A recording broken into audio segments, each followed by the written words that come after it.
Go time? Go time.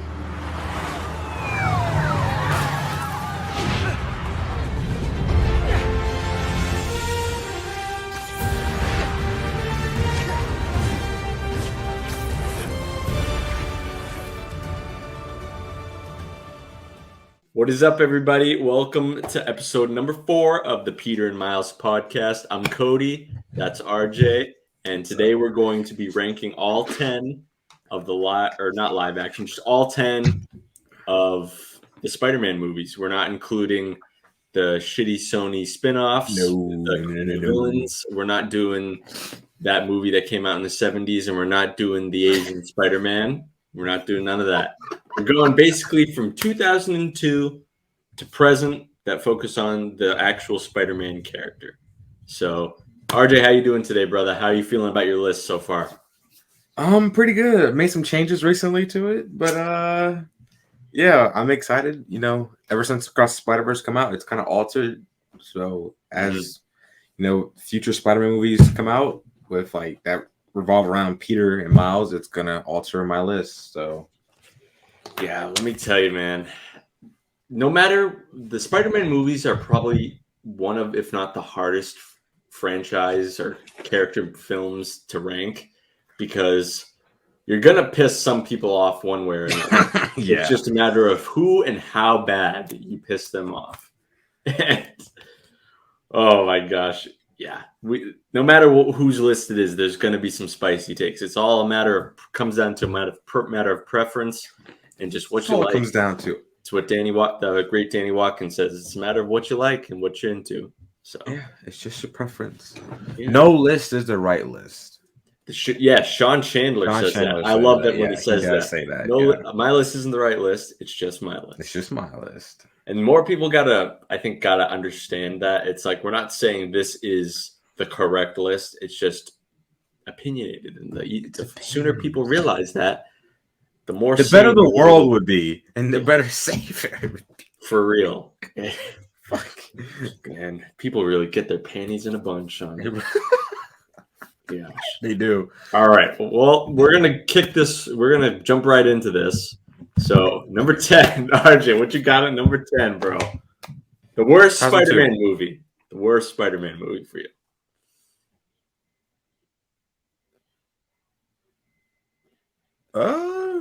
Tasm 2 first. Oh, Tasm 2. You said. Tasm 2. Yeah. All right. Why is that? Why? All right, let's buckle up, people. I mean, when we eventually review the Spider-Man movies episode by episode, we take one movie at a time. I'll go more into depth with this, but this movie is absolute shit. Okay, I'm sorry. Look. I know all of a sudden since No Way Home came out, and I love Andrew Garfield as Spider-Man, but there's been a sea of people that are just like that love this movie because since No Way Home, and they just love TASM 2. We got some TASM 2. We got more TASM 2 defenders. Yeah. All of a sudden, this movie's dog shit. I'm sorry, but it is. It's not a good movie. Does it have good Spider-Man movie, like not good Spider-Man moments in there? For sure. Like Andrew is phenomenal as Spider-Man. Emma Stone is phenomenal as Gwen Stacy. Those two are really the highlights of the movie. But with Aunt May stuff, like You're My Boy, that scene. Yes. Yeah. But the overarching plot is shit. It's terrible. I mean, we have too many things going on.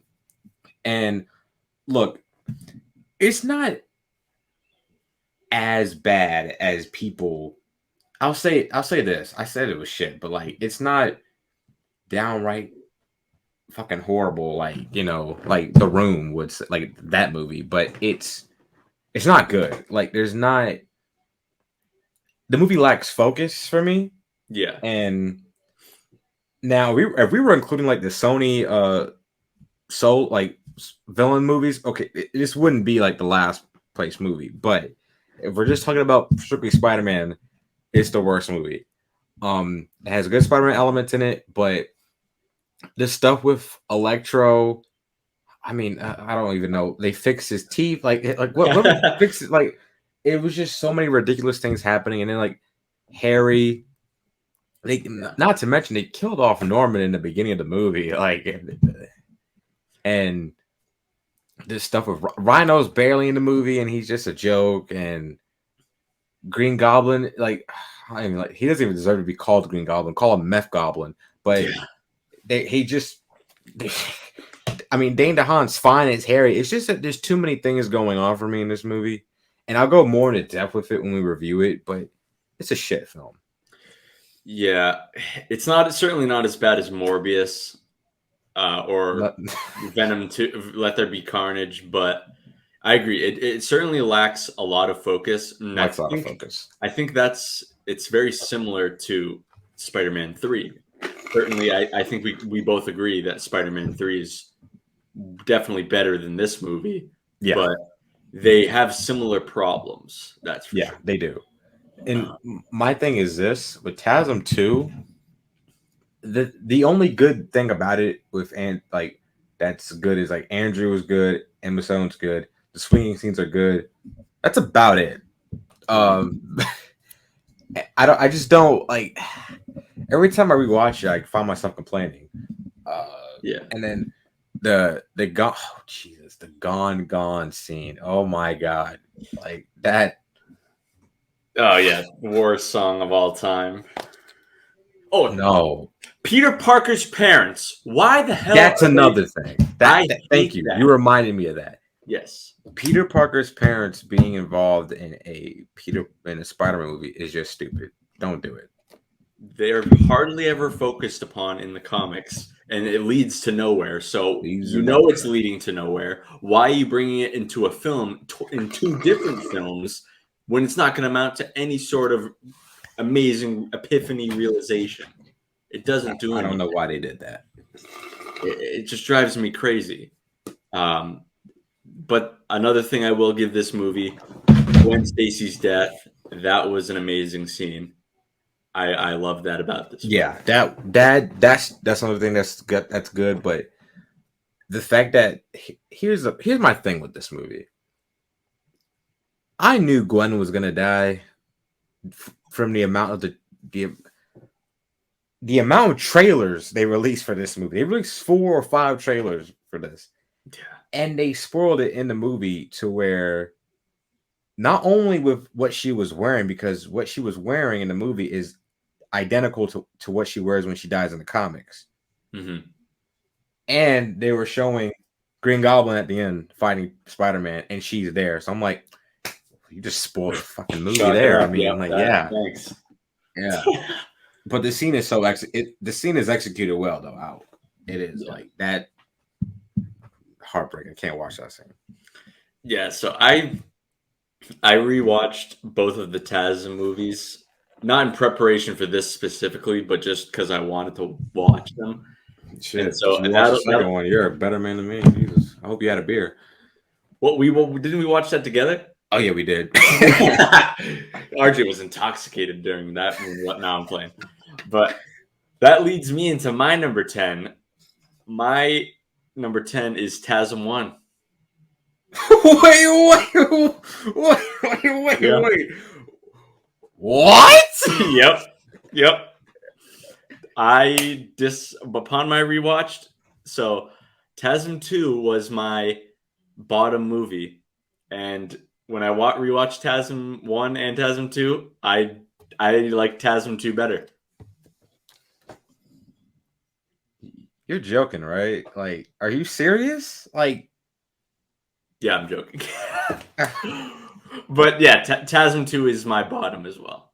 I was about to say that. I was waiting to see if you would. I was like, Cody, there's no way that you got the first movie. But yeah, TASM 1 is not much higher. I'll say that. Wow. Okay. I can't wait till we get to. I don't like it. You don't like TASM 1? Nope. We'll talk about it. About it. But yeah, pretty much everything we talked about from TASM 2 already. It's just very unfocused movie.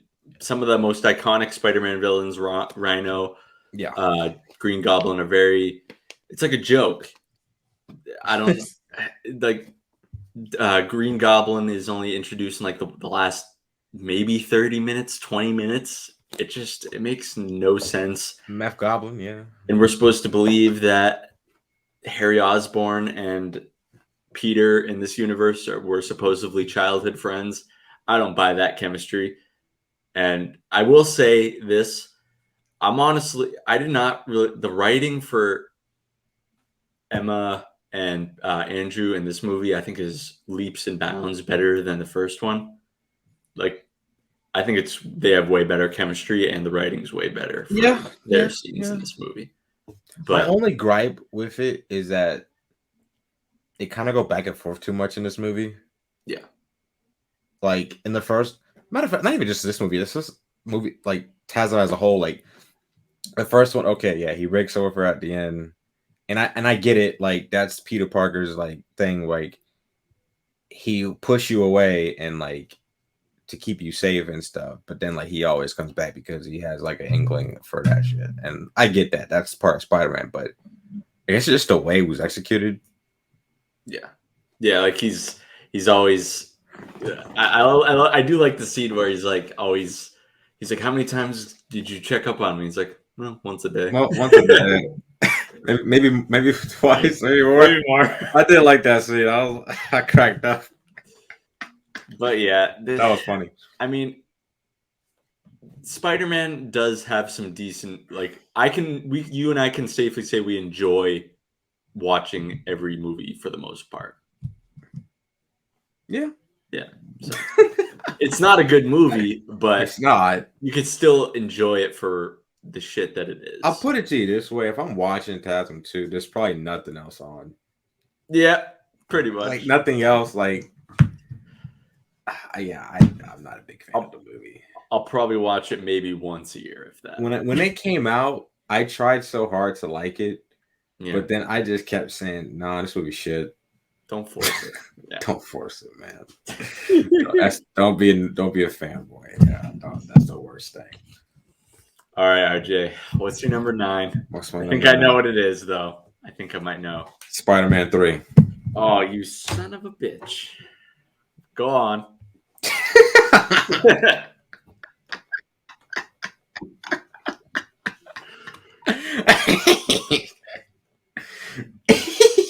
Go on. Let's go. Yeah, he said, "Go on." What is it? Spider-Man 3. You son of a bitch. Yeah, it is Spider-Man 3. Listen, I like this movie better than Tasman 2, obviously, but I enjoy this movie. Like, it's not a good movie, but it's not a completely shit movie. Like, it's in the middle. Spider-Man 3 is like in the middle of the pack for me. Like, there's more good elements in here than it has more good elements in that. Spider-Man 3 has more good elements in that film than Tasman 2 has more good elements. You know what I'm saying? Yeah. So for me, I like the Sandman stuff, even though it's a little bit retconned. Like, well, it is retconned, but it's just the way it's executed. It's a bit, it's all right, but I like that stuff. But and see, this movie has Sony written all over it. Like, yeah, really. This is truly the start. Like, this movie is the start of Sony really just getting knee deep in Spider-Man. They're like, yeah, we want to do this. We gotta sell toys. Yes, we gotta sell this shit. Like, and that is a perfect. When they put Venom in the movie, that right there, like, he does not belong in this movie. No. The only thing about Venom is just he's just cool in the movie. Like, the symbiote suit, I think it's a little overrated. It's okay, like, yeah, but because they should have went with the original design because it was comic accurate and it was awesome. But no, they decided to just make it seem like Peter's spray painted it with black. Like, that's basically what it is. But pretty much this movie, I can put it on and watch it. Yeah. Here's the thing: out of the Raimi trilogy, you might be shocked by this. I rewatch it the most. Yeah, that's actually I pretty rewatch interesting it the take. most. I wouldn't say it's a hot take. That's an interesting take. I rewatch it the most, but I don't. I have it 9 on my ranking, and I don't. I have it like ranked last if I'm ranking the Raimi trilogy. But it's I remember when I first saw it, like this might come as a hot take, but the Bully Maguire stuff, it's funny, but it's stupid and it is ridiculous how it's in this movie. Like that's Yeah. not Peter Parker. Like they Yeah. made Peter Parker look like a pervert. Like For real though. like he look like he's like over here like yeah. Like what are you doing? Like bro, it's funny, but it's just not. And then okay, I want to wait. I want to save it until we like review the film. Mhm. But Kirsten Dunst is MJ. My God, man, I don't know. Oh man, Like, she is just freaking awful in this movie. Like it. she is 90% of my gripes with this movie as a whole.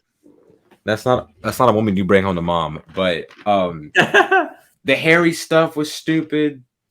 Like like why did they do that? Like it seemed like I kind of feel bad for Sam Raimi. I don't put this movie like I blame Sony for this, but they just made Harry like Harry doesn't really. To me, when I watch Spider-Man 3, Harry's story doesn't begin until the end, and then he dies. Like, Yeah, like you see, his me, arc in this movie doesn't begin until the end of the movie. yeah, and the amnesia, That part, yeah, amnesia is the laziest writing yeah, plot in device for me. movies, yeah. It's so stupid, and it's only they make it so it's convenient for certain things to happen. Yeah, It's so dumb. yeah, it is. Harry miraculously becomes bad again. When MJ doesn't want to be with him anymore, and just yeah, and the thing is, like he becomes bad again, like as you said it, and then it's just. I mean, Peter fight, and then he just pretty much like he's like a mad Timothy at that point, and he just I don't know it, but I can watch it. I can watch Spider-Man 3, but we'll save it to when we review it. But yeah, all right. So I like the Sandman stuff. The Sandman stuff is a best. Yeah. So number 9 for me. Number 9 for me is TASM 1. So this movie is literally the Walmart version of Spider-Man 2002, just way worse. It is not good at all. What? No, I'm serious. He said it's the. It is not good. It is written terribly. It's like, have you actually watched the scenes between Gwen Stacy and Peter in this movie? They just make like animal noises towards each other. It's so freaking weird. I know the chemistry is there, but the writing is absolutely horrible. And what Uncle Ben, I mean, he was cool, but really you had to go with Charlie Sheen's dad, Martin Sheen. Hey, hold on, wait a minute. Come on, man. Martin Sheen was in The Departed. Okay, you put some respect on him. Yeah, okay? He's fine. But as Uncle Ben, for real? He was a good Uncle Ben. Nah, he was aight. He got killed. Good? Okay, his death scene was absolutely. That was the stupidest thing I've ever seen. I don't disagree there. Guy trips, drops his gun. Hey, gotta grab his gun. Oh, and then he dies. And then the whole the reason why he becomes Spider-Man stuff, purely out of revenge. That should be a very brief part of his Spider-Man story. I agree. He really doesn't become an actual hero until way later. Not late, but like way later in the film for my liking. And I'm not like, people are probably going to call me Andrew Garfield hater. I'm not. He, like RJ said, he is a great Spider-Man, but I did not like these two movies. People are like, I want TASM 3. Not me, though. Yeah, I don't want TASM 3 either. Yeah, no, I agree. Like, it is just, I don't know. So, let's talk about this for a second. Okay, yeah. So you think that first off, Walmart. Okay, I do agree with some of your points. Like, to me, it is kind of like the Walmart's version of the first Spider-Man. Like, if you watch, I've done this before. If you watch the first Raimi film and you watched TASM 1 back to like side by side, like one after the other, TASM 1 is almost identical to Spider-Man 1 because there's a lot of stuff in there, like especially Uncle Ben's death. I mean, it's so close to being like the villains. Both villains are like scientists who go mad and turn into green villains. Yeah, like it's almost similar, and they both Peters have like develop an early relationship with both of them, like a friendship, companionship with them too. Yeah, yeah, it's very similar to each other, and in a very bad way. And it's not it's TASM's fault because they're trying to be. Sony was trying to be like, the first one. It's weird. They were trying to do something so different, but then they end up doing this, almost trying to do the same thing. Like, if they just would have switched up a few things, that they would have made all the difference in the long run. And this could have ranked way higher for me. But what I would have done is that I would have had, okay, first of all, don't make Uncle Ben an idiot before he dies. What I would have done is this. I would have let go of the revenge thing. That's always been 50-50 for me. A part of me likes that they made Peter like want revenge, but then he wasn't really Spider-Man, and he kind of was like this Cosmonaut Variety Hour made a video on this, and he kind of makes some good points on like Peter's kind of an asshole in this movie. Like, he's not really like he's like the scene where like he's fighting like the thugs and like the breaking the car scene, and then like that's not really Spider-Man. If you think about it, like he's just like, it's just weird. Like, Cosmonaut makes a great point. He doesn't even do the hand thing. He's just like he like does something and it triggers the web. Yeah, he just goes like he goes. He does like this throughout the movie, like like he's doing a dance. Like, it's not even. I was like, "Are you whipping? Like, what are you doing?" Like, that's not Spider-Man for me. Nope. But anyways, that's my problem. Also, okay, on the Peter and Gwen part, on the Peter and Gwen aspect, I see your point. Like, the chemistry is fine. The chemistry is good. Yeah. But the writing is a bit like, they do kind of like. Like what I really want to know what was on the page. Like, did Andrew read it and be like, make sniffling noises and make growling noises and like what? Where was the direction coming from? Like, what did Mark Webb want them to do? What's he telling them? This isn't a hot take, but I have a take that people are not gonna agree with amongst the Spider-Man community because they love Andrew and Gwen. I think, my personal opinion, I think Thomas and Dea have the best writing and the best chemistry. That's just me. I don't disagree, man. That's just me. I think that I agree 100%. Yeah. I'm sorry. You know what? I'm not sorry. That is the down bad truth right now.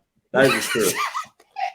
Like, it's a down bad truth right now. Like, no. Andrew and Emma Stone are great. Like, don't get me wrong. Mm-hmm. But like, some of the writing for them, especially in the first one, it's a bit like,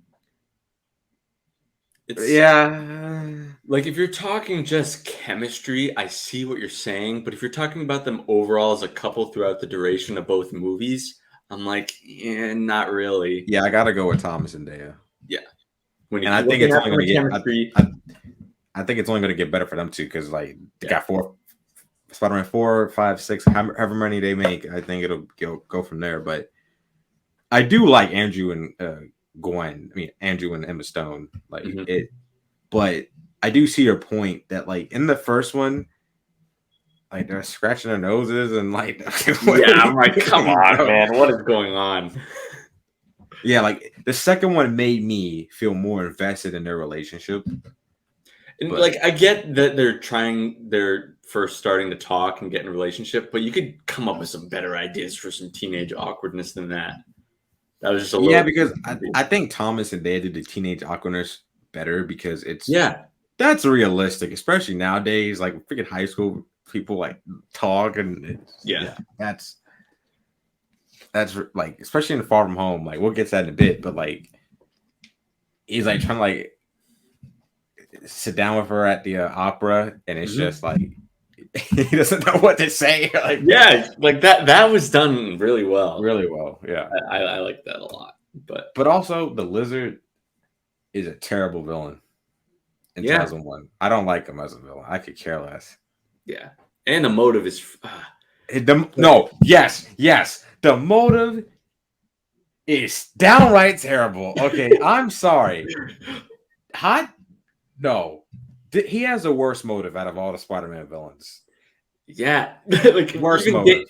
Even Dane DeHaan says it in TASM 2. He's like, "What? Because he tried to turn the whole city into a bunch of giant lizards." It sounds so ridiculous. It's stupid. Like the motivation behind him is so bad. He just like he don't. Okay, why do you want to turn the whole city into lizards? Why do you want to do that? What's the purpose? What purpose does that serve? Like, exactly. It's fucking stupid. Like it's ridiculous. I'm done talking about this movie, man. This is why, and that's why it's. And I was I know I was fooling you. I was contemplating putting it in last, but I didn't. Wait, what? I was. I really did not like it upon my most recent rewatch. I'm like, this is absolutely terrible. But you were gonna rank it over. I was gonna put it behind TASM 2, but then I was kind of like, whoa, wait a minute. All right. Also, I want to talk. Okay, before we move on, I want to talk about one more thing about Peter and TASM. Mm-hmm. I know people are like split on the whole skateboard stuff. Oh yeah, I'm kind of in the middle, but I'm leaning towards more like why is it there? It doesn't add to the story. Him on a skateboard, like the only thing that it added is that they have like a scene of him just skateboarding and to a song. Yeah, I don't know why. Don't know why. Like the skateboard was not needed, and then like TASM 2, they just get rid of the skateboard. Like what? Yeah, it's not there at all. So like, why have it in the first place?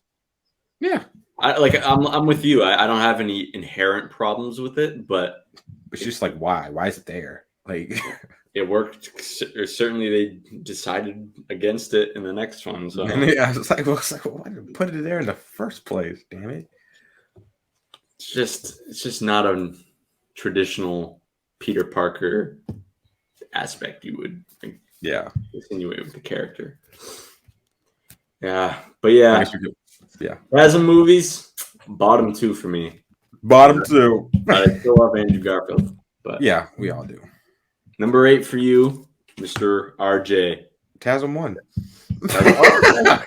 Okay. I mean, we've already talked about it, so I guess we could just move on. Yeah, let's move on. All right, my number 8 is Far From Home. Okay. I do like this movie a lot.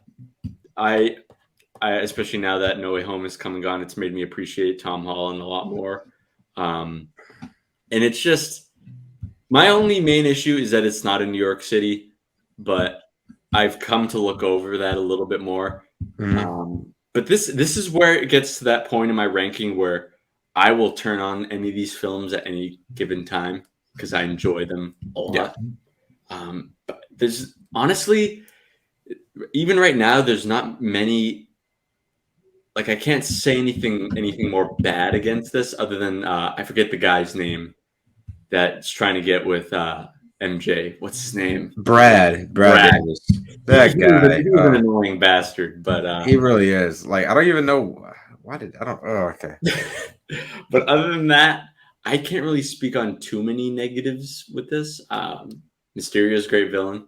Jake Gyllenhaal was awesome, and I love seeing. Because Mysterio is one of the most interesting villains to me, especially all that he can do with his illusion tech and just illusions in general. It was so I cool to see that agree. flip screen, and I loved the whole storyline of like Peter trying to figure out what's real and what's not, and then I love that. Yeah, that really made him have to dig deep and get to know and use his spider sense because it wasn't working that as illusion scene. Oh my god, that is one of the most that might even be like the moment where he finally channels his spider sense. That might be one of the coolest just sequences in like a final villain boss fight in yeah, all the movies. That was just so entertaining, and I agree. of Yeah, course it's got just talked about this the other day. The best post credit scene. in any to me, it's the best post credit scene in any Marvel Yeah, movie. that is so Honestly, might be the best post credit scene in comic book. yeah. I think so. I don't disagree because that was it was freaking good. I'm trying to think. I remember seeing it in the theater. I was like, bro, Yeah. what the fuck is Spider-Man? I'm trying to think what else. No, there's not really any. Like I said, there's not really any more bad things. It's just the movies above it for me. I like to rewatch more, and I just enjoy more as Yeah. a Spider-Man fan. It's not really much else to it, but the Elementals were kind of. I mean, I know they were needed for Mysterio to pull off his stunt, but Yeah. they were all right. The Night Monkey suit, probably Tom's worst suit easily, but Pretty much, yeah. still understand why it's necessary. Yeah, I think that's it. That's all I really have to say about it. So, beyond, see, year 7 now. Far From Home. Okay. Pretty much I agree with everything you said. I really enjoyed this movie. I think out of all Tom's movies, this one feels a less like Spider-Man. It feels like a Peter and MJ movie. Yeah. Like it's a Peter and MJ movie, and there's nothing wrong with that. I actually like that about it. You get to know more about MJ, and I love Jake Gyllenhaal as Mysterio. I really, really hope they bring him back. He absolutely stole the show for me in this movie. I don't like the Brad character. Couldn't stand him. I was like, dude, just get off the screen. Like you have a punchable face. I don't even know why that was a side story. Like I don't know either. Like he's taking pictures of Peter. I don't know why they made that with a babe. Like what? Weirdo. Yeah, like what are you doing? What are you doing? Okay, so I know people dislike the fact that it's not in New York. I get it. But at the same time, I kind of like I'm in the middle with it. It doesn't bother me. Like it didn't take me out of the movie when I saw it. Like, oh, hey, Spider-Man is not in New York. Mm-hmm. Like it didn't take me out of it. But I thoroughly enjoyed it. I love that this movie gave us the Ditko suit. Yeah, I was gonna actually bring that up as a point next. I love this suit. One of my favorite Spider-Man suits. Like as we ranked the suits last week, but when I first saw it on screen, I was like, "Oh my god, this is beautiful." I know some people don't like the Iron Man stuff. Doesn't really bother me because I actually understand what they were doing, but don't mean to toot my own horn here. But it works for me.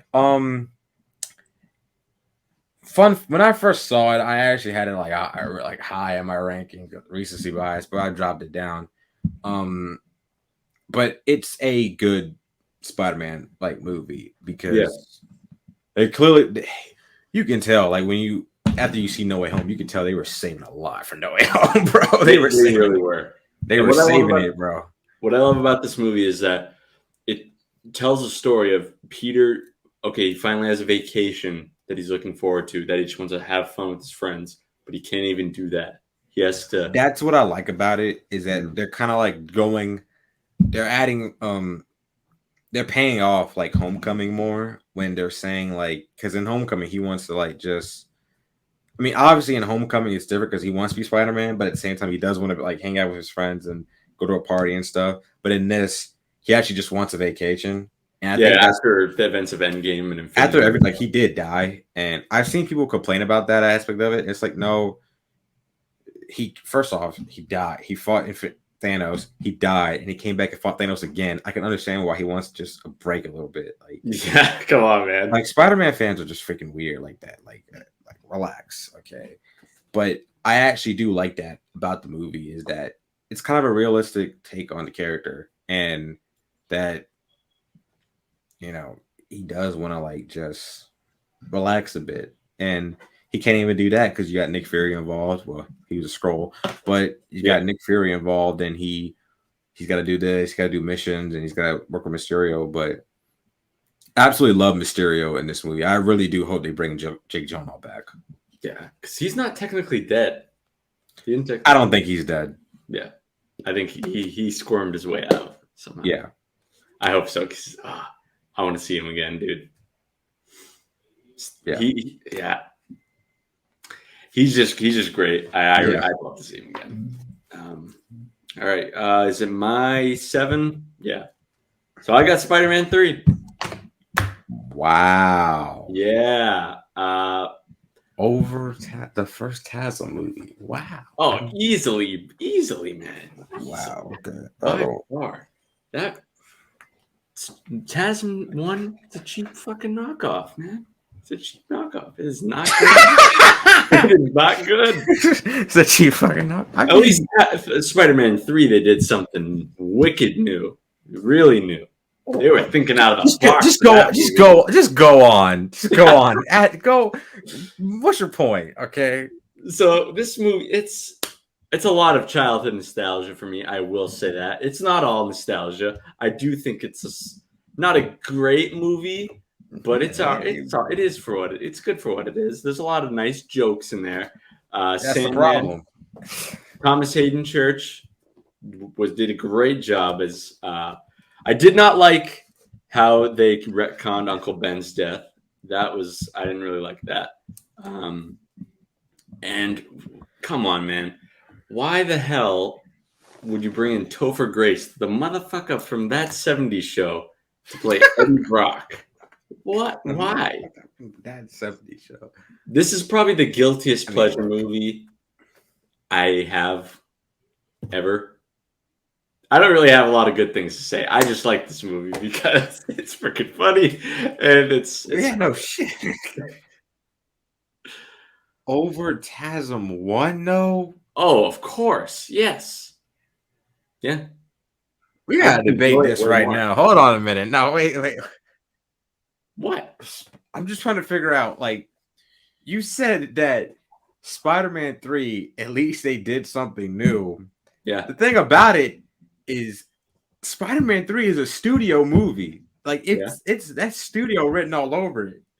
At least Chasm 1, they're trying to do something different. I mean, like we said, they're trying to do something different, and yeah, we get it. And it ended up like the first movie, but the exact same. There's a vision. No, it's not. Okay, there's a vision in that movie. They're trying. Okay, you cannot sit here and tell me that Spider-Man 3 is a better movie than the first Chasm movie. No. I wouldn't say a better movie, but I enjoy it. No, listen to what I'm saying. I wouldn't say it's a better movie, but I enjoy it more than Chasm 1, 100%. I mean, that's fine. But to say that Spider-Man 3 was trying to do something different, that is just funny. Yes, they were. What were they trying to do different? Everything. They brought in 3 massive villains. That's the problem. No, it's not. Actually, yeah, it is. But exactly. It's better than copy and pasting, but the file didn't completely paste it into It Chasm. can't be that if the company owns a character. What? It can't be plagiarizing if the company owns the character. Sony owns the character. I said copy and pasting. You said plagiarizing. Whatever, copy and pasting. Technically, they can do that. You can technically plagiarize yourself. You can. Yeah, exactly. Yeah. But Why would you regurgitate pretty much the same exact storyline that you just told 10 years ago? Okay, but hold on. Wait, hold on. Let's back up a second here. Okay, hold on. Here's my thing. Okay, I'm no TASM, like the first TASM, like I like it for what it is. I accept it. It's a fine movie, but it is a superior. You're talking about the movie like it's a woman. It's a fine movie. It's a fine movie. Well, I don't mean it like in that way, but it's okay. It's nothing. It's okay. Like it's not bad or it's great. It's just decent. It's good, but it is a Miles. It is pun intended. It is. It is a much better movie than Spider-Man 3. I'm sorry, but it is. Oh, wow. Yeah, like leaps and bounds. Yeah, I said it. Okay, like Spider-Man 3 is a meme. Yeah. That's the issue with it. It's a meme. Yeah, it knows how to be funny, which TASM doesn't. Does it though? It didn't become funny until the memes made it funny. I laughed. You did not laugh. No. I was laughing. No, before the memes even came out, I was like, what? What? This is ridiculous. Now I can watch it. Like, this movie is a meme movie. It's a Sony meme Spider-Man movie. That's what this is. I'll take one TASM 1 over the whole of Spider-Man 3. That's a hot take, my friend. But is it? Like, if that's a hot take, I would have known, like, what? That is a hot take in my book. In your book is wrong, buddy. That ain't no hot take. This is straight up. TASM 1 is a leaps and bounds better movie than Spider-Man. No, it's not. No. Yes. No, it's not. You're just saying no, it's not. You can't even like. You're wrong. You're wrong. So you're taking Charlie Sheen's grandfather and freaking the worst. You said Charlie. It's not a good movie. First off, the only thing that you can really say about it is like the little bit of the Spider-Man quip stuff, and then the lizard. That's really the only thing you could tweak, and maybe the Gwen and and the Gwen and Peter stuff a little bit. Like, and it's a copy and paste from the first Raimi movie. Okay. That's a lot of We're comparing it to Spider-Man 3, though. It is a better movie than Spider-Man 3. Yeah, but it's still like copy and paste. It's like stuff we've already seen before. We know this. Don't you know this, RJ. Don't use Shamoon's saying, okay? Don't disrespect Shamoon's saying, okay? No. No, stop it. Stop, Cody, stop it. Stop this. Okay. I think we're damn well to agree that one is better than Spider-Man. I think we can both just agree that I think you're wrong here. You know what? I'm not wrong. I'm right. Okay. We're moving on now. Topic, okay. Yeah. Fuck this shit. Fuck this shit. All right. What number are we now? What are we on now? 6? You're 6. Yeah. This is where it might get spicy. Is it my turn? Mm-hmm. Wow. I might get my head chopped off. Spider-Man 2. Oh, that's actually not far from me. Yeah, Spider-Man 2 is number 6. Listen, I have a love-hate relationship with Spider-Man 2. Do I think it's a good movie? Absolutely. It is a great movie. Mm-hmm. But there are some Spider-Man stuff that I just don't like in it.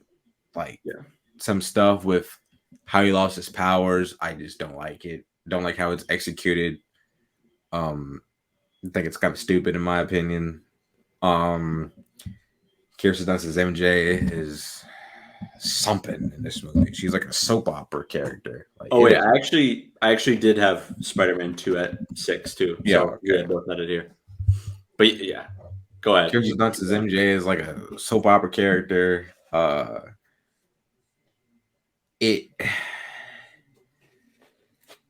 think Doc Ock is kind of like saves the movie for me. Like, but I do like it. Like, I love the movie, but I have my problems with it, my issues with it. I do think it's an overrated Spider-Man movie. Yeah, it like people are calling this movie like the greatest comic book movie of all time. Yeah, no, it's not. No, it's not that. If you Like would have asked me that like 10 years ago, I would have said maybe, that but because I was there's blind. been plenty of movies that are better. Like, Yeah. I mean, are we really saying this is better than The Dark Knight? No. Yeah. No. I'm sorry. No. But If anything, what ruins this movie for me is Kirsten Dunst MJ, to be honest. that and some like what they do with like Spider-Man in it, like with the whole losing power. I just think the way it's executed is just not good. It's like it's like him losing his powers is like someone having erectile dysfunction or something. Like, oh, I can't get it up today. Oh, I can't thwip today. Like, what's going on? That's pretty much what it is. And then when Peter gets MJ back, where he's about to kiss her, I got my thwip back. I got my Thwip back. I got it back. It's weird. There's no like definitive thing. It's like if Peter's confidence or something is not in it, his powers aren't there. I don't know if he's like depressed or something. It's really weird. But even when he's like, okay, strong focus on what I want my powers back. He falls off a freaking skyscraper. And then like this scene where like stuff is going on, like there's a scene where somebody is getting beat up and he just looks and he just walks away. It's like that's not Spider-Man to me. And I just didn't like it. I mean, it's a good movie. Like it's an 8 out of 10. But it's an 8 out of 10. But you know, I do have my issues with it. I don't think that this is the best out of the Raimi trilogy. Me neither. No. I think it's. I think they get worse. Yeah, pretty much. But Toby is still good at Spider-Man as always. One thing I will say, as much as I love Doc Ock, his plan is stupid too. Like he wants to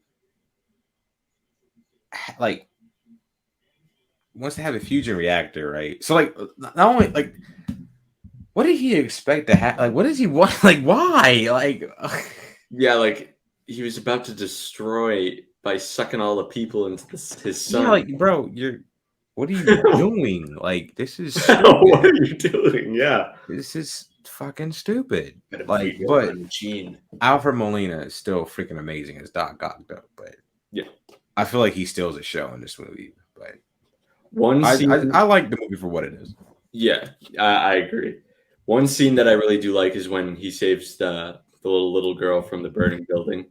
I love that scene. I thought it was I love that scene. That's a good scene. It's so good. Like I think you had it at 6-2.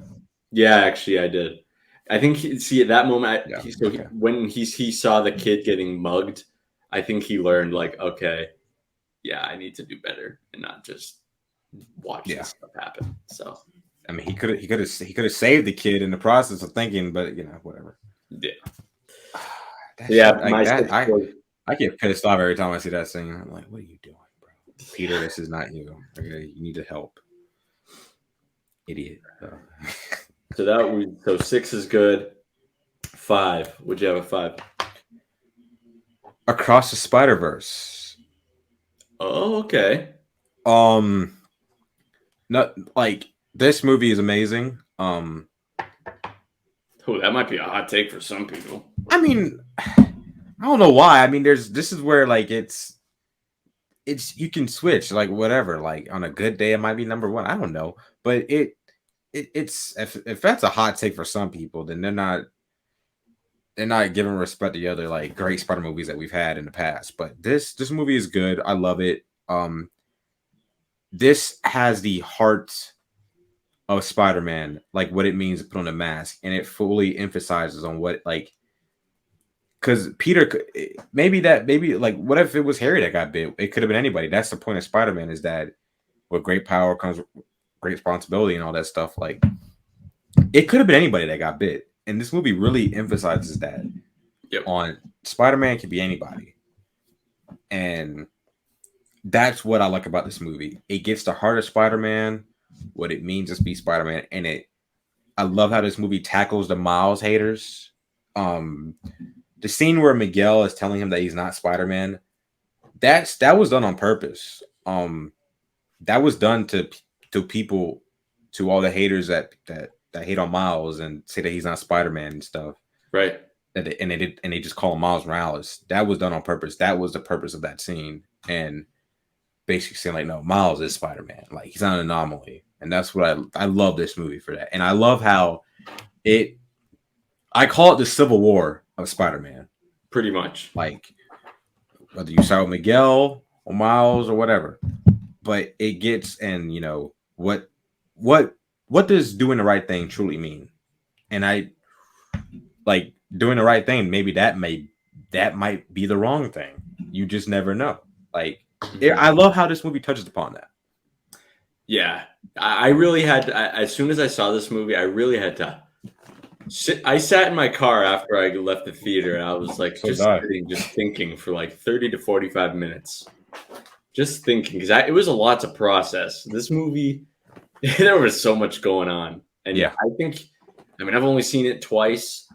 I can't wait till it comes up on streaming. I'm going to buy that instantly and just watch because some of it was a little confusing upon first watch, but then I kind of got it on the second. Just what the whole thing, the motives and like what was going on.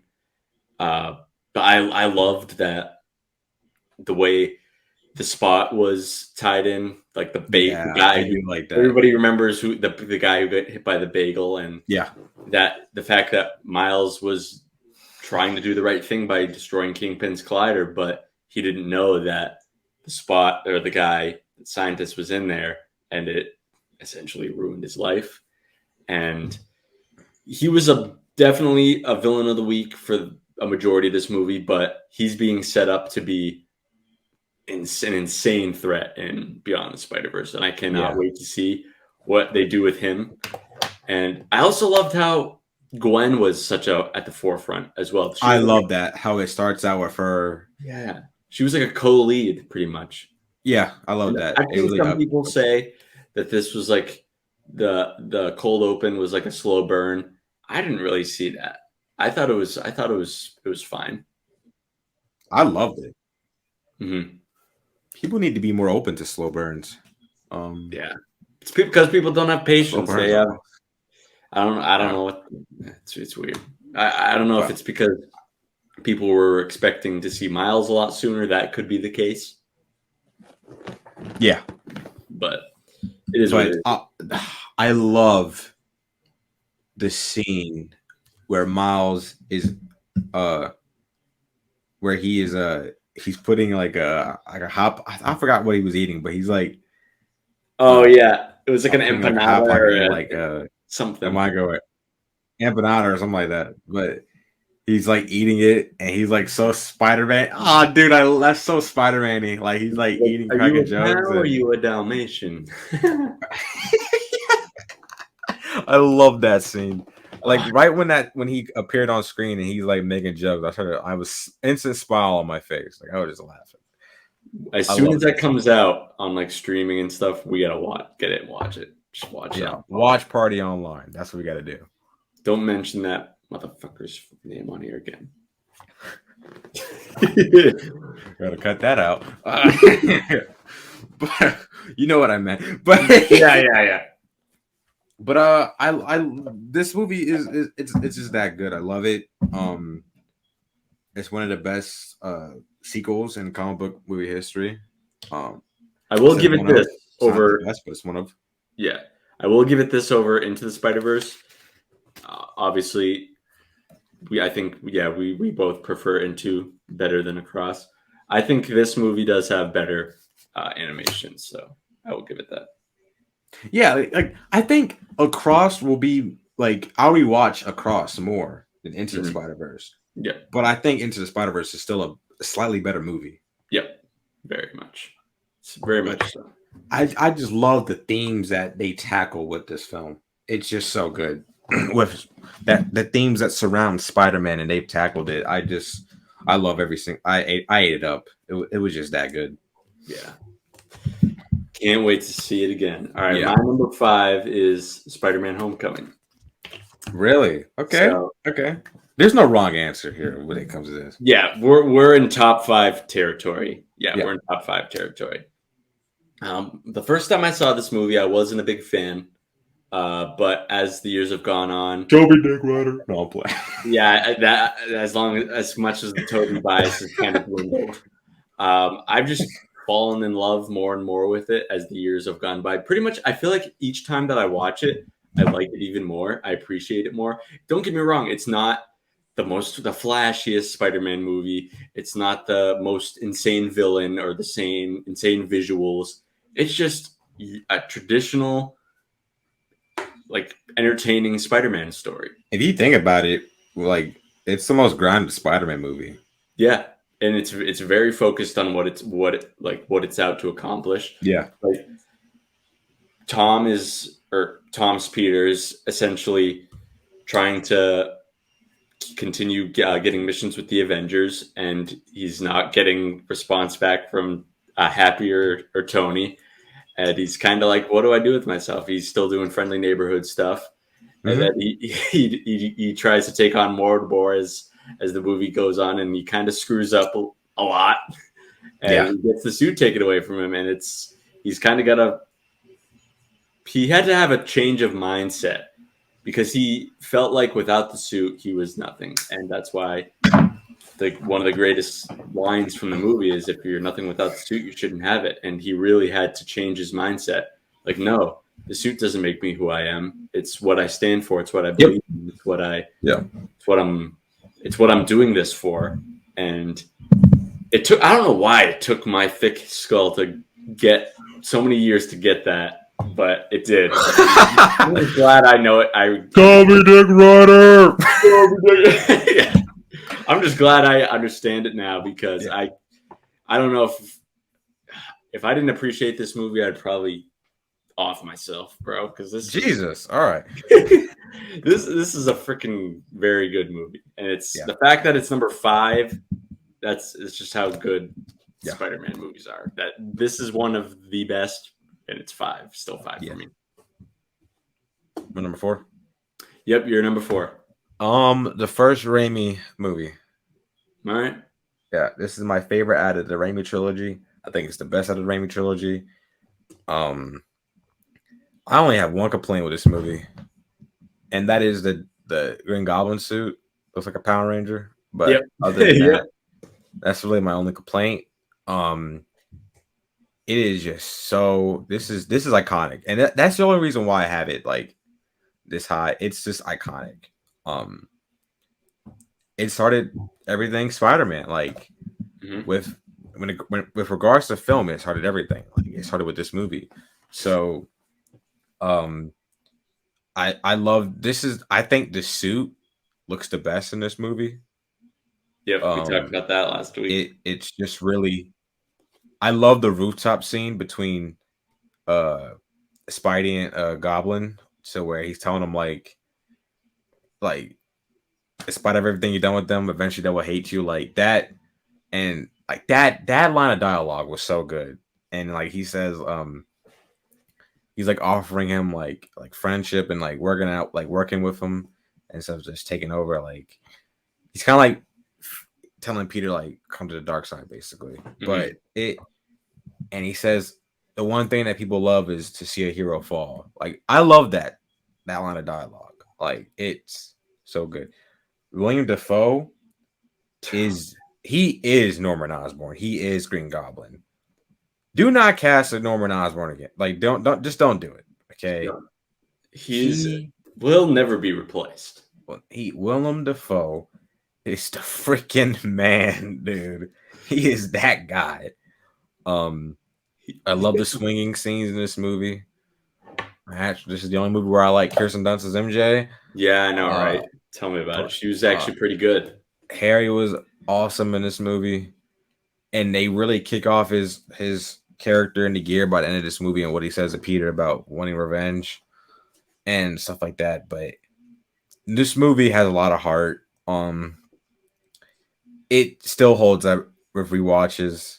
Yeah, obviously the memes have kind of made it like, more funny. You can't really take the movie seriously that much, but I love everything about this movie. It's just pure iconic, like most iconic Spider-Man film. Yeah, it's this is what started it for me as well. I mean, Yeah. I was 4 years old when it came out, so I didn't see it in the theater, but I had it on damn near every day at home. Yeah, when same. I was 5 years old. I would put it on. Put it on. I would come home and put on my Spider-Man costume and just watch that movie all the time. Yo, and I'd play the video games. I don't know if you played any of the games, but I did. Yeah. they were there. I loved them. They were so good, even though they're from PS1 and 2. But yeah, they were great. Toby's voice acting was terrible in them, but was that actually him voice? Like, was he voicing? Yeah, he did. And it was not good. Oh man, but yeah, 2002 Raimi. Yeah, it doesn't get much better than that. And I thought I was in the minority that liked that one better than 2 for the longest time. Nah, I like it better than 2. I prefer it. Yeah. All right, number 4 for me is Across the Spider-Verse. We already talked about that a little bit. But, give your thoughts on it. Visually, like probably the best visually pleasing Spider-Man movie, at least from out of the 2 animated ones. It is.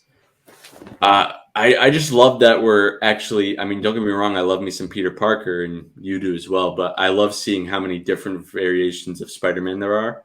Yeah, I mean, majority of them are Peter Parkers, but I love seeing the Miguel O'Hara's, the Gwen Stacy, the Miles Morales, Spider Punk, the Spider Gandu. I mean, Spider India. Fucking hell. But yeah, it's just cool to see. I mean, yeah, like I said, we love Peter Parker, but it's just cool to see all these different. And I love seeing Ben Reilly, Scarlet Spider. I wish we got more of him. Yeah, in the movie, it was just little snippets, little like, from him. I wish we got. I think we will get more. I'm hoping. Yeah.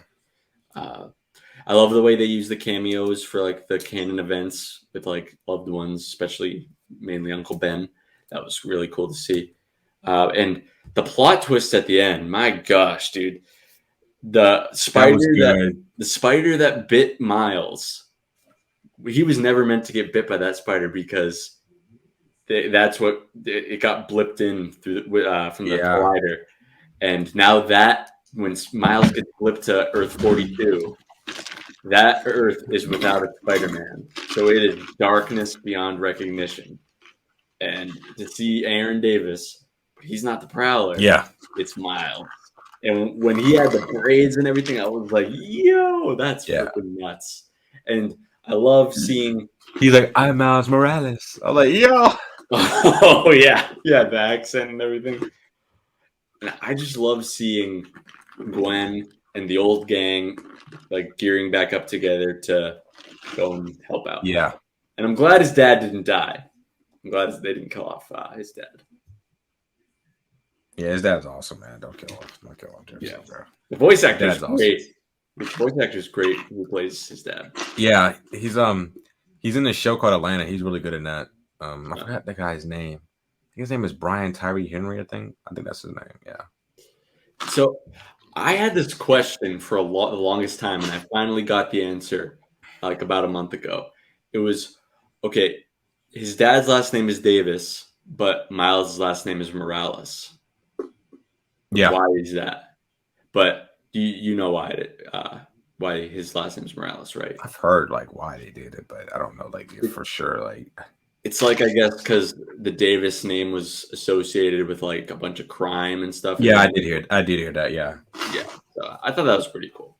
Yeah. I think Miles likes to balance out like his heritage. So like, yeah. So that's why he did that. Yeah, I think it's pretty cool. I thought it was interesting, but I was like, yeah, why is his last name not Davis? Yeah, it's pretty cool to me. Yeah, but yeah. So both of us have Into the Spider-Verse ranked higher than Across the Spider-Verse. Don't know if that's a hot take or not, but apparently nowadays it is because I don't know. Honestly, I just think it's recency bias. If unless you have some actual reasonings, I think it's recency bias. If you have it, like you better provide some concrete explanations, or else, I'm gonna think you're full of shit. You're full of shit. All right, we're winding down. I think we're on number 3, right? Yeah. 3. Into the Spider-Verse. Oh, wow! Now I know what your number 2 and 1 is. Yeah, it's obvious one. So Into the Spider-Verse number 2. All right. This movie I'm gonna say something to. This is right after I first watched it. I used to think this movie was overrated a little bit. I liked it, but now I love it and I appreciate it more because I gave it like some more rewatches and stuff, and I was like, okay, this is a damn good movie. Like, so it's pretty much like my interactions with Homecoming. Yeah. Okay. Yeah, like I liked it with when Into Spider-Verse first came out, but I just didn't love it like everybody else did. But then I rewatched it some more time. I was like, okay, this is a damn good Spider-Man movie. But this movie, I love what I think separates this movie from the others is the identity and the mask. Like, it really focuses on like the mask as like a symbol of hope with Spider-Man and stuff, and they do that with Miles's Peter, like his Earth Peter when he dies and stuff, and they're all like wearing like the mask and like support and stuff, and like that. I love that about the movie. I love the final fight. I love how Miles is not good at Spider-Man yet until like the end of this movie. Like, he struggles a lot throughout the film, and they had to like, and that really puts him down and stuff, and he thinks that he can't do it. But I love the "What's Up Danger" scene to where he like fully kicks in and he like puts the hoodie on and the camera zooms on his face, and that he puts a mask on. Oh no, I love that. Good. I love that scene. I love the final fight scene where he's like fighting Kingpin. I love that scene. Mm-hmm. That's a great fight scene. The soundtrack is so freaking good, man. This is the best. This movie has the best Spider-Man soundtrack. Yeah. I want them to incorporate soundtracks like this in like live action. Like, yeah, I think they should too. Don't just do it for anime movies. Do it for live action too. Like, so the song that I think hits me the most in that movie is when Miles gets home late at night and his parents are like, "What are you doing here?" and stuff, and he goes to bed. And that's I'm not scared of the dark. And Peter Parker, the superhero known as Spider-Man, has died. And that song kicks in, and it gets me in the feels because I don't know, Ty Dolla $ign, he's got a damn good voice. Yeah. And just hearing MJ's speech with him singing the song in the background, I'm like, shit, man. It gets me emotional. It tears me up. I'm gonna be Who sang that song again? Ty Dolla $ign, Lil Wayne, and XXX Tentacion, I think. Oh yeah, okay, yeah. That's. I think that might be my favorite song in the whole soundtrack. I think it's really good. But yeah, I think mine is like Sunflower. Mine is Sunflower. My dad loves that song. Sunflower. That's a good song. My dad loves that song. Your dad loves the song? Really? Yeah, that's like his favorite song. Really? I did not know that. So he just saw Spider-Verse for the first time too, but he listened to Sunflower way earlier, and he even likes that song by Juice WRLD that's in the soundtrack too. Wait, hold on, wait. I didn't know your dad listens to rap music. Wait, I just found out a few months ago. I'm like, bro, what? What else does he like? Hold on, forget Spider-Man first. Like, I didn't know what Papa Brian likes. Hold on. He likes Post Malone. That's pretty much it. That's it? Okay. Like modern rap. Other than that, he's a pretty classical guy. Like classical. Does he listen to old school rap? No. So, wow. So old head listens to newer rap rather than old rap. He listens to like a variety of different stuff, but he only listens to Post Malone. I don't know why. Wow. Yeah. That's funny, bro. Interesting, Yo, man. that's funny. All right, is it my number 3? When I see your dad, man, I want to mess with him about that. What's up with this Post Malone, man? Also, All right, so my number 3 is Spider-Man 2002. Talked about it pretty much already. It's just the movie. This is literally the first piece of like. It wasn't a comic book that I saw or read. It was this movie that got me into Spider-Man. So it'll always be in my top 5, no matter how many Spider-Man movies they make for the rest of the time that I'm alive. This will absolutely, I think, always be in there for me. yeah, Not even just for the nostalgia purposes. It's so many good actors, I think, in this movie. And like you said, it is very cheesy as well. yeah. I mean, the CGI doesn't hold up to today's standards, obviously, because that movie was made in 2002. And I think it's pretty good CGI for 2002. Yeah. And it's just a classic Spider-Man story. I mean, Green Goblin's probably my favorite Spider-Man villain, if I'm being honest. And Yeah, he is, you'll yeah. see why that's my number 1 movie, not just because of the villain, but yeah, the Green Goblin and Willem Dafoe. See, I love villains that scare me, and the Green Goblin probably scares me more than Venom, if I'm being honest. Yeah. That might be a hot take, but I think the Green I Goblin, think it's because it's Defoe, man. Like, well, Defoe. even in the 90s animated series, that Green Goblin scared. Oh yeah, he's scary too. Yeah.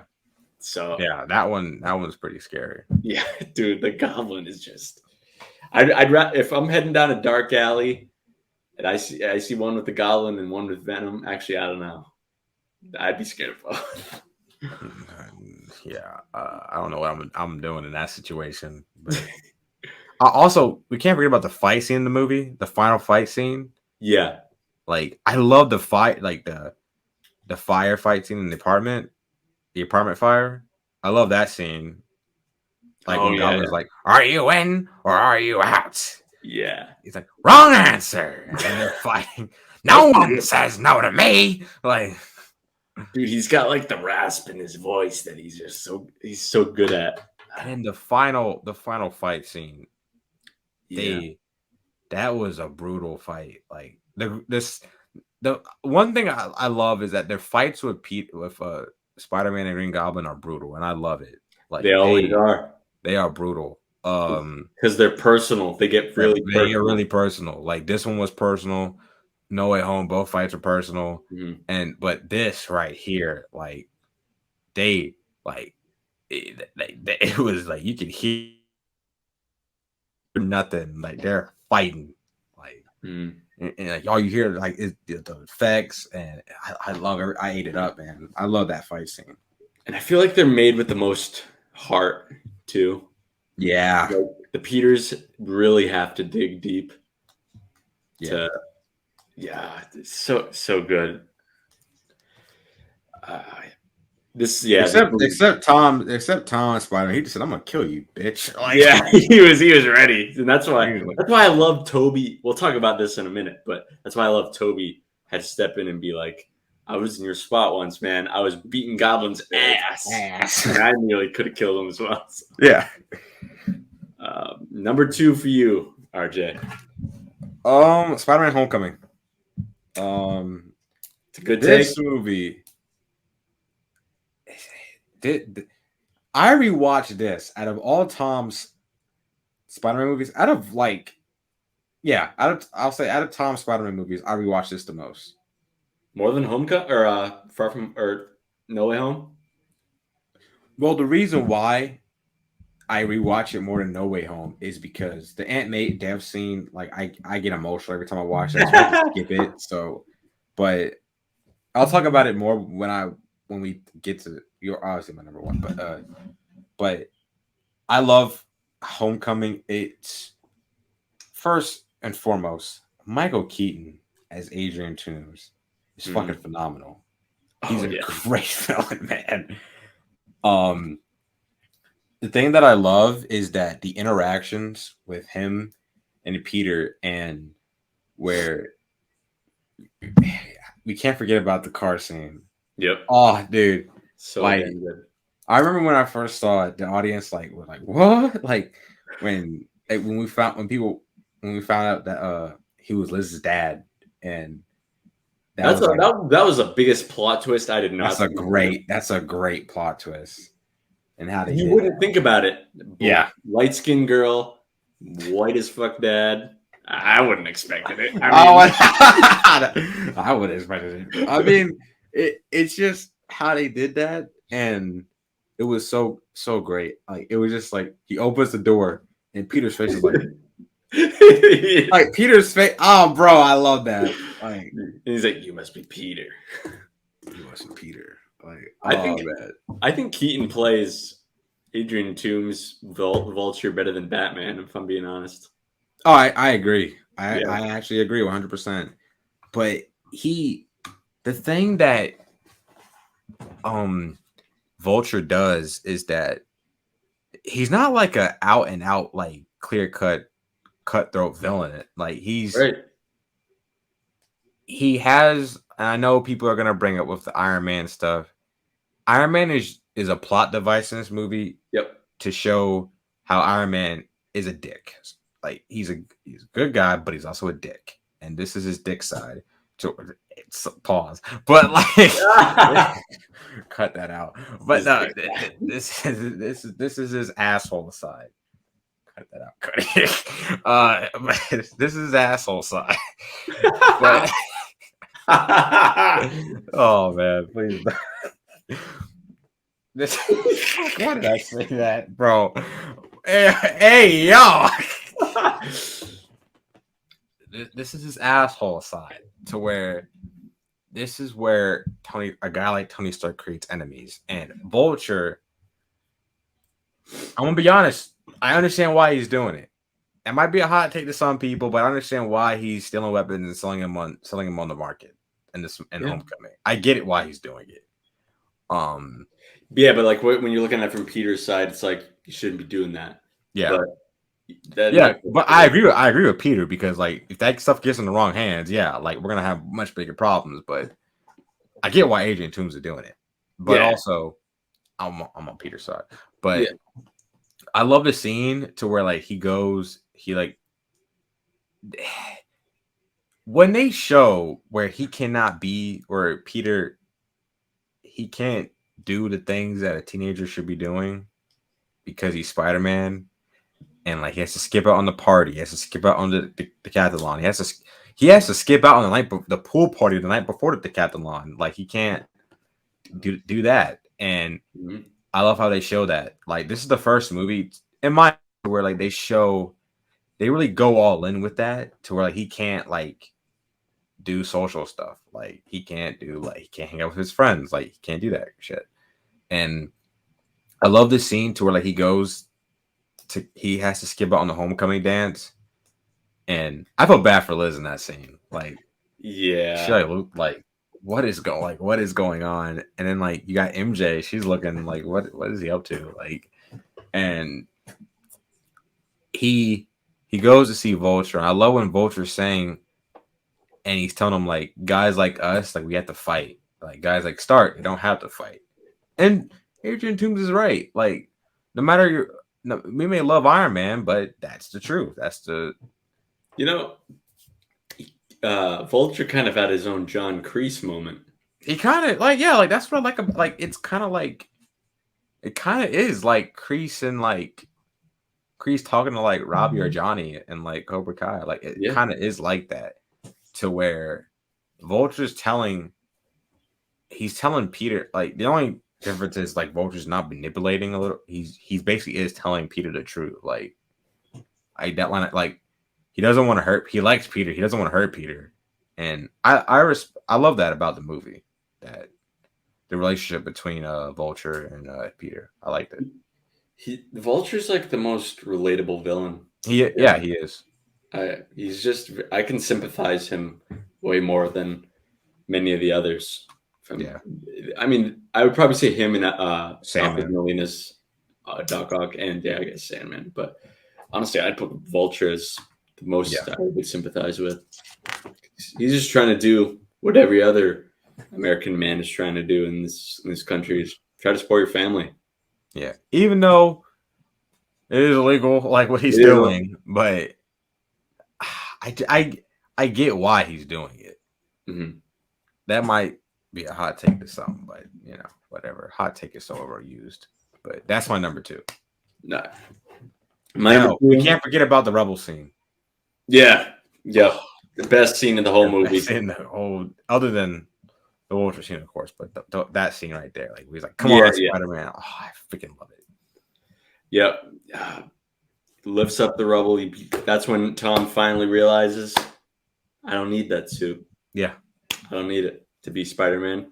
It's all about what I'm fighting for, what I'm fighting for, who I'm fighting for, and not letting anything or anybody hold any limitations on me. Yeah. So, what's your number 2? Into the Spider-Verse. Okay. I was late to the party seeing this movie. I saw it in like 2019, even though it came out in 2018.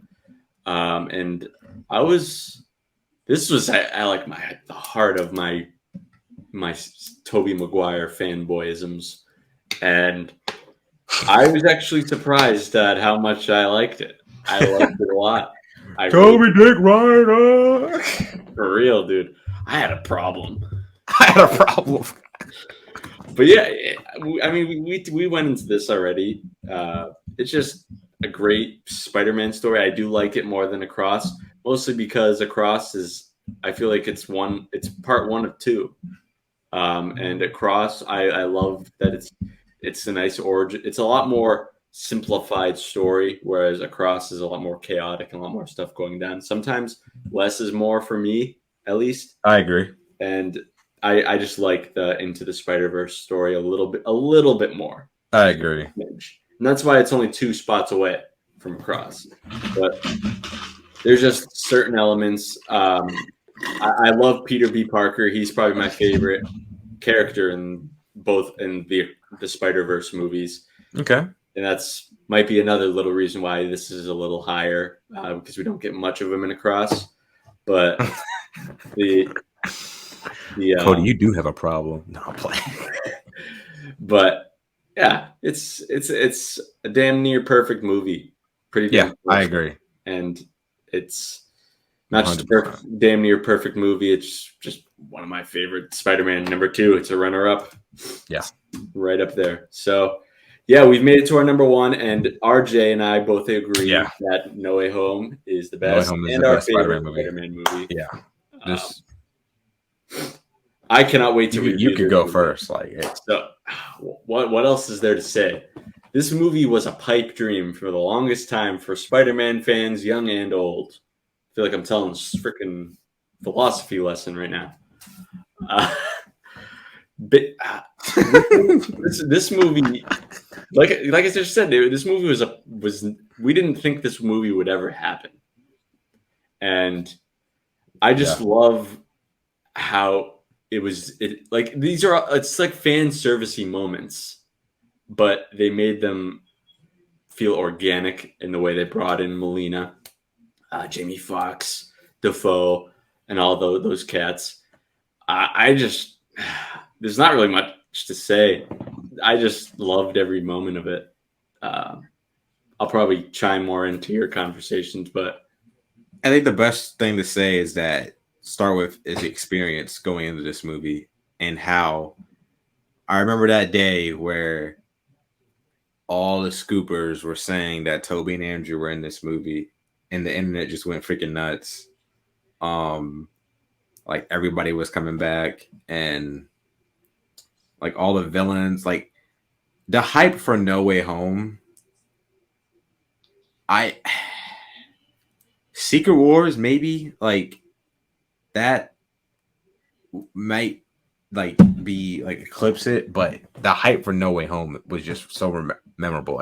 Every day we were getting like stuff, like set photos were coming out, even like just news, like people like just talking about it, and it's how I met you and stuff. This movie is special.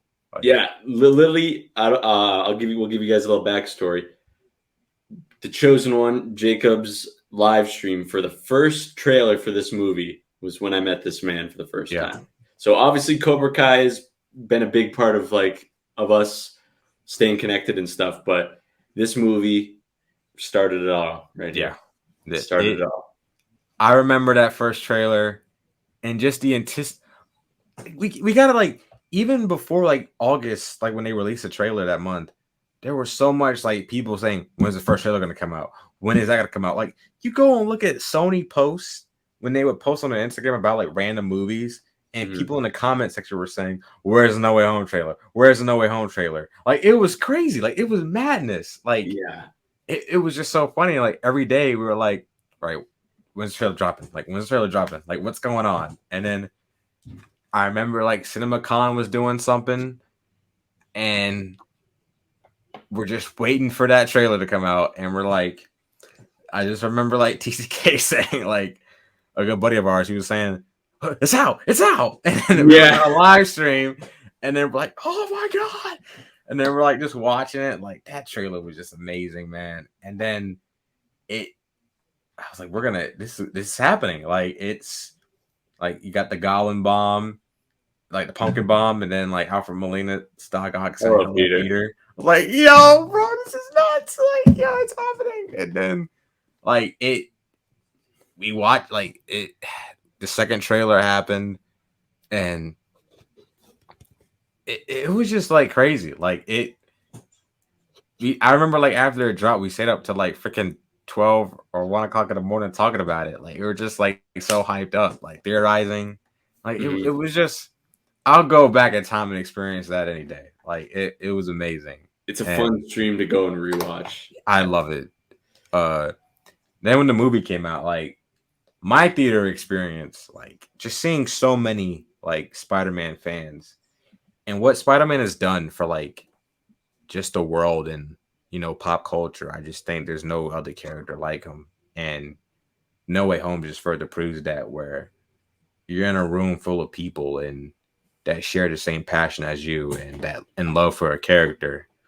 You know, I remember like wearing my Spider-Man shirt and my jacket and just full on like a damn nerd, like a Spider-Man fanatic. But that's what I am. Like, that's why we're doing this podcast. But yeah, like all my friends and they're just sharing that experience, and the crowd just went nuts on certain aspect of film, and that's just what filmmaking is about. And it's not just about Spider-Man, just what filmmaking and pop culture, movies, the theater experience, and like that's like it's just really amazing.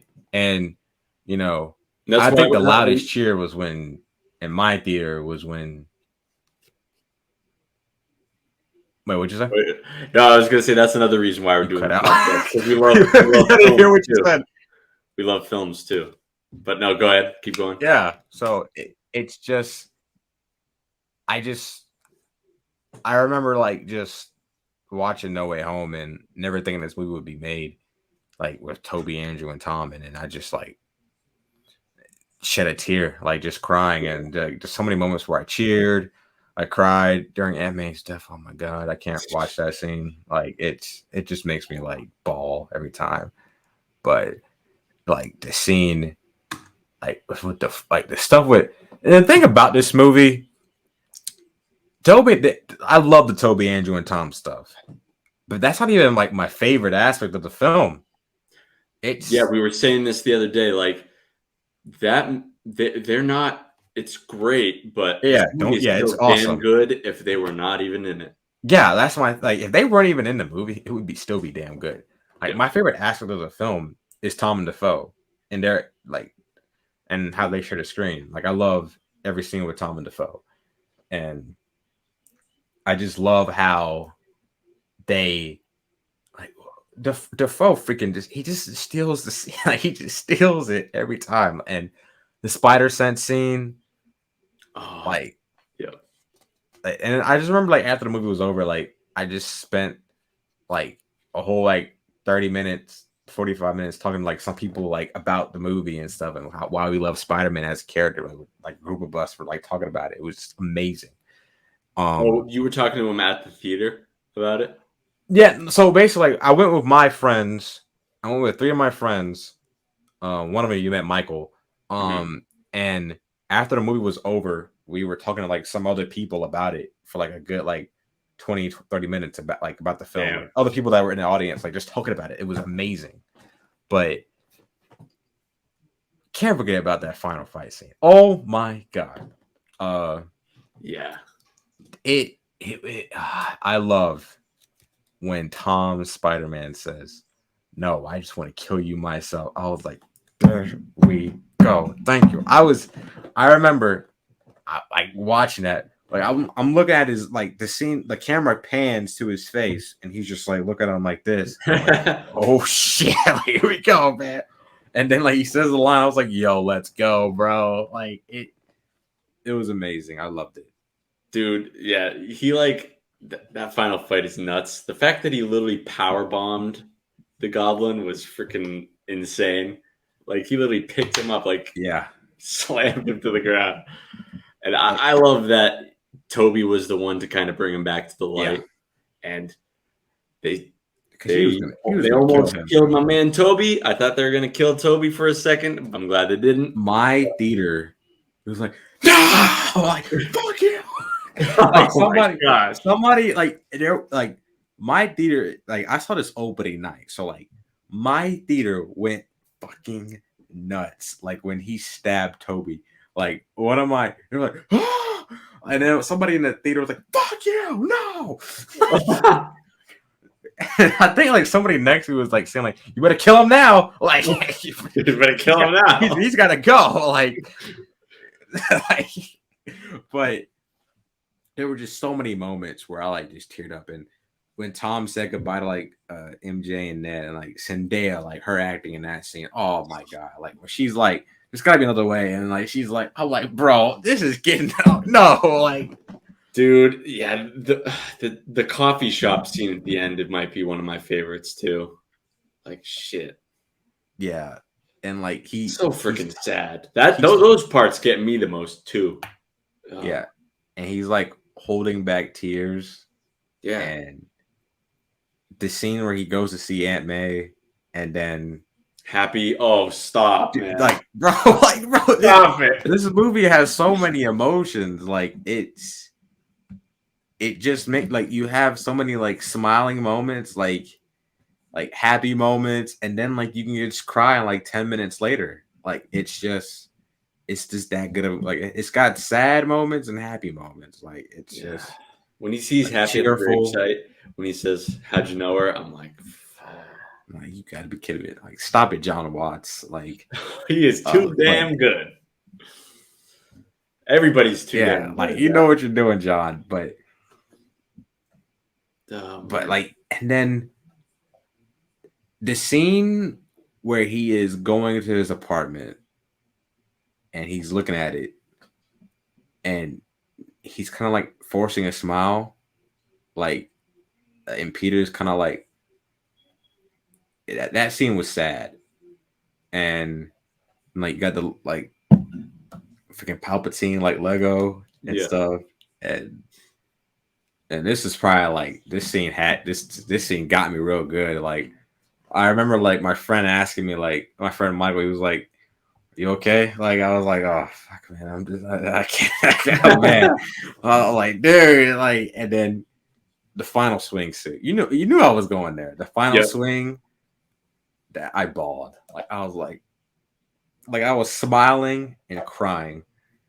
I'm about to cry just talking about it, man. Like that. I was like, that's why I'm finishing the movie after this podcast. I'm finishing it, but I'm at the Aunt May death scene though, so I have to mute that. Like, I can't watch that. It's so sad. But no, when they shot my boy and he couldn't properly say goodbye. You freaking feds! Like, yeah, that was messed up. He should damage control. He should have taken the body with him. Yeah, like goddamn. I thought he was going to at first, like. Yeah, but that is so like the score that plays in that scene, and he's like, "May, would you look at me, please?" Like he is like, and he kisses her on the head. And he's like, I'm sorry," and he's like shaking. I was like, "Bro, like this is happening." Like And then like right after that, the piano that plays, and then you got Jonah Jameson monologuing. I gotta say, I love J. Jonah Jameson, but in this movie, they make you hate him in this movie. He's an asshole. He's an asshole, bro. Like, he's a dick, bro. I was like, man, shut up, like, please, like, oh man, like it, like they turn it up a notch with like the Spider-Man stuff and this, like how much he just, I'm like, you are a dick, bro. Like, but the final scene where he is swinging through New York, Rockefeller Center, in that snow with that beautiful, beautiful suit, that I just smiled and cried. It was just, I don't think like there's no movie that got me feeling like that. I'll say no comic book movie. Actually, I can't take that back. Dark Knight Rises made me cry too. But yeah, that movie got me, man. That don't care what anybody says about that movie. Yeah, Mr. Watkins. Mr. Watkins. but I love No Way Home. Best Spider-Man movie for me.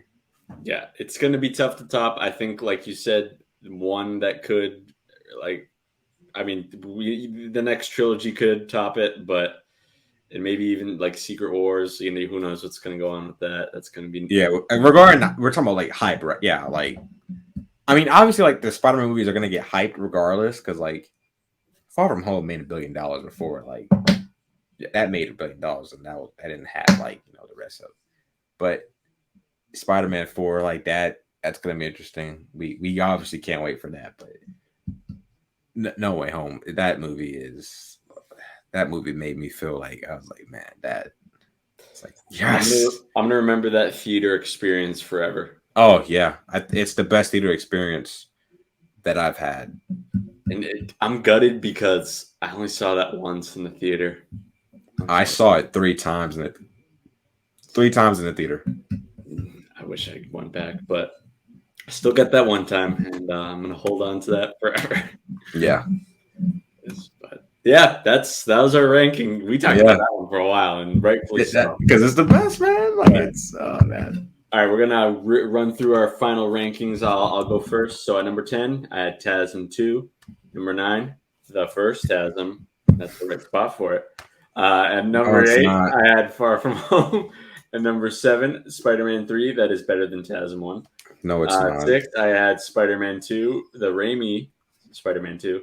Number 5, I had Homecoming. 4, Across the Spider-Verse. 3, Spider-Man 2002. And number 2, Into the Spider-Verse. And number 1, No Way Home.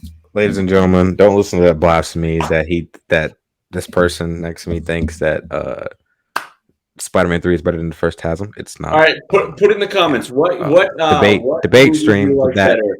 What better movie do you like better, TASM 1 or Spider-Man 3? Let us know which one you prefer. You know what? We're gonna pull a poll on Instagram.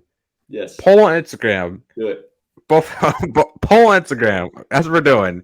We're gonna have a debate stream about this because I've had enough. No, we're fighting for this. No, screw this. Okay.